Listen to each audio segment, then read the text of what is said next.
আসসালামু আলাইকুম সম্মানিত দর্শক, কাছে এবং প্রবাসী যেখান থেকে আজকে ভিডিও দেখছেন সকলকে অনেক অনেক শুভেচ্ছা জানাচ্ছি। বন্ধুরা, আশা করি সকলে ভালো আছেন।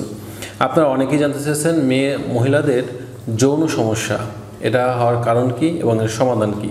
তো বন্ধুরা, আসলে মহিলাদের যৌন সমস্যা বলতে আমরা যে বিষয়টা বুঝি সেটা হচ্ছে একটা মেয়ের সহবাসী ইচ্ছাশক্তি না থাকা বা তার সহবাসকালীন সময়ে তার যোনি দিয়ে পর্যাপ্ত পরিমাণে ফ্লুইড নিঃসরণ না হওয়া বা যেটাকে আমরা কাম শিথিলতা বলে থাকি।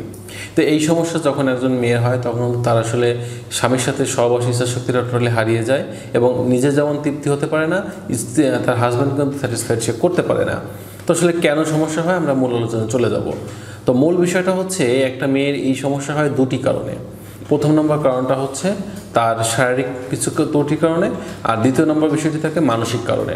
এখন শারীরিক কী কী কারণে হয়ে থাকে, শারীরিক যে সমস্যাগুলো হয়ে থাকে তার মধ্যে প্রথম নম্বর কারণ হচ্ছে হরমোনাল কিছু ইমব্যালেন্সের কারণে। অর্থাৎ প্রতিটি মেয়ের শরীরে প্রচুর ইস্ট্রোজেন থাকার কথা, কিন্তু যদি কোনো কারণে তার শরীরে ইস্ট্রোজেন হরমোনের পরিমাণটা কমতে থাকে তাহলে তার এই মিলনের ইচ্ছাশক্তিটা ধীরে ধীরে দিনে দিনে কমতে থাকে এবং সহবাসকালীন সময় ফ্লুইডটাও আশানুরূপভাবে নিঃসরণ হয় না।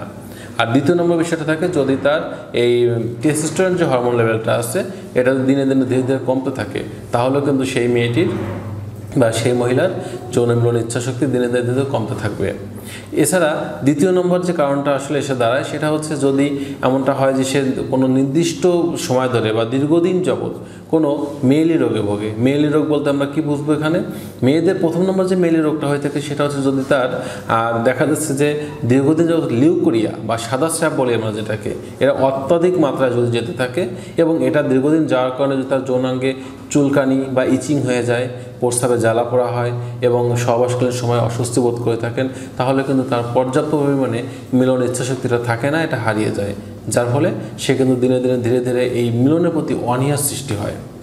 তৃতীয় নম্বর যে কারণ থাকে সেটা হচ্ছে যদি এমনটা হয় যে তার পিরিয়ড অনিয়মিত হওয়া, তার ফ্যালোপিয়ান টিউবের সমস্যা হওয়া, তার ওভারিতে ওভারিয়ান সিস্ট হওয়া এবং জরায়ুতে টিউমার হওয়া, এই জাতীয় কিছু যে মেয়েলি রোগ থাকে বা আমরা বলে থাকি, এই ধরনের কোনো রোগে যদি সে আক্রান্ত হয় সে কারণে কিন্তু তার এই মিলন ইচ্ছাশক্তিটা টোটালি ধীরে ধীরে কমতে থাকে।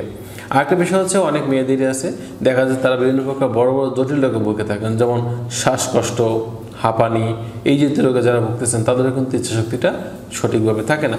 এছাড়া যদি কেউ বড় ধরনের জটিল রোগে ভোগেন, যেমন কিডনি জটিলতা, হার্টের প্রবলেম, উচ্চ রক্তচাপ, শরীর অত্যাধিক মুটিয়ে যাওয়া বা মোটা হয়ে যাওয়া, অত্যাধিক মাত্রা ওজন বৃদ্ধি হওয়া, এই সকল কিছু কিছু কারণে দেখা যায় একটা মেয়ে শারীরিক সমস্যার কারণে সে নিজে যখন অসুস্থ বোধ করেন বা তার শরীরটা যখন সঠিকভাবে ফিটনেস থাকে না তখন কিন্তু তার আসলে যৌন মিলনের প্রতি ইচ্ছাশক্তিটা টোটালি হারিয়ে যায় এবং যার ফলে দেখা যায় সে কখনো সহবাসে যেমন নিজে পরিপূর্ণতা তৃপ্তি লাভ করতে পারে না, তার হাজব্যান্ডকে কিন্তু তৃপ্তি সে দিতে সামর্থ্য হন না। এবার আসলে কিছু মানসিক সমস্যার কথা বলবো। মানসিক সমস্যার মধ্যে প্রথম নম্বর যে সমস্যা থাকে সেটা হচ্ছে স্বামী স্ত্রীর মধ্যে মতের অমিল হওয়া বা ঝগড়া হওয়া। এখন কিছু কিছু স্বামী স্ত্রী আছেন যে তাদের সাথে আসলে স্বামী স্ত্রীর মতের মিল কখনোই হয় না। তারা যখনই বাসায় এক জায়গা হন দেখা যায় ঝগড়া, গ্যাঞ্জাম, মারামারি এগুলো সবসময় চলতে থাকে। অর্থাৎ স্বামী স্ত্রীর সম্পর্কটা দা কোমড়ার মতো হয়ে যায়, যার ফলে একজনের প্রতি একজনের শ্রদ্ধা, স্নেহ, ভালোবাসা এগুলো থাকে না। আর এগুলো যদি না থাকে তাহলে দেখা যায় স্বামীকে দেখলেই যদি স্ত্রীর মধ্যে ভালো লাগা কাজ না করে তাহলে সেই স্ত্রী কিন্তু নিজেকে মেলে ধরতে পারে না, স্বামীকে তৃপ্তি দিতে পারে না, নিজেও তৃপ্তি পেতে পারে না। আরেকটা বিষয় হচ্ছে যদি এমনটা হয়, দ্বিতীয় নম্বর যে কারণটা থাকে মানসিক সমস্যা সেটা হচ্ছে যদি ওই মেয়েটার বা ওই মহিলার জীবনে কোনো অপ্রীতিকর ঘটনা ঘটে থাকে। হতে পারে সে যখন ছোট ছিল, যখন সে বুঝতো না বা বড় হওয়ার পরে যে কোনোভাবে তার সাথে কোনো যৌনতামূলক নির্যাতন বা নিগ্রহের শিকার সে হয়েছিল, সেটা আপনজন বা যে কারো দ্বারা হতে পারে।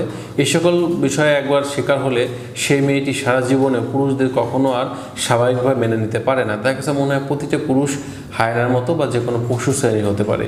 এই সকল বিষয় যখন তার মনে দাগ কেটে যায় এরপর থেকে কিন্তু সে আসলে তার স্বামীকে আর স্বাভাবিকভাবে নিতে পারে না, যার ফলে সে সহবাসে তৃপ্তি লাভ করতে পারে না বা তার মধ্যে যৌন শিথিলতা চলে আসে।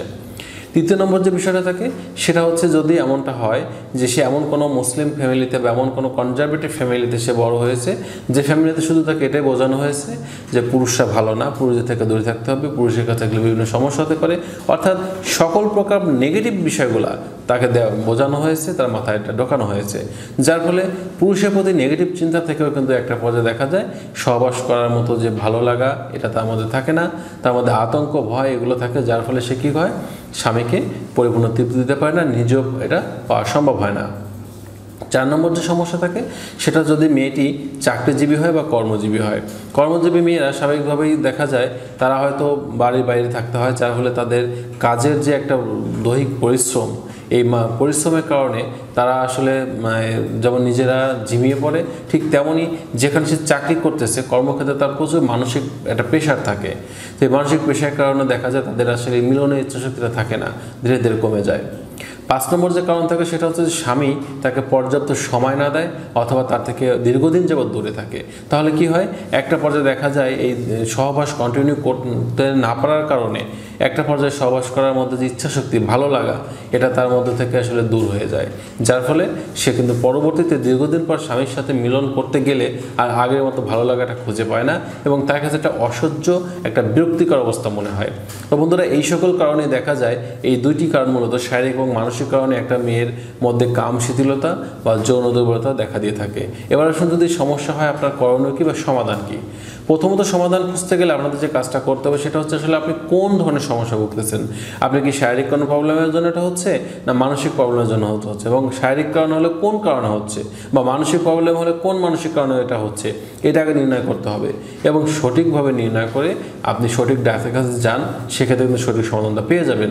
যদি শারীরিক কোনো প্রবলেম হয় সেক্ষেত্রে আপনি ভালো গাইনোকোলজিস্টকে দেখাতে পারেন, অথবা যদি মানসিক সমস্যা হয় সেক্ষেত্রে আপনি মনোরোগ বিশেষজ্ঞ ডাক্তারের কাছে যেতে পারেন, তাহলে দেখা যাবে খুব দ্রুত আপনার সমস্যা থেকে উন্নতি করতে পারবে।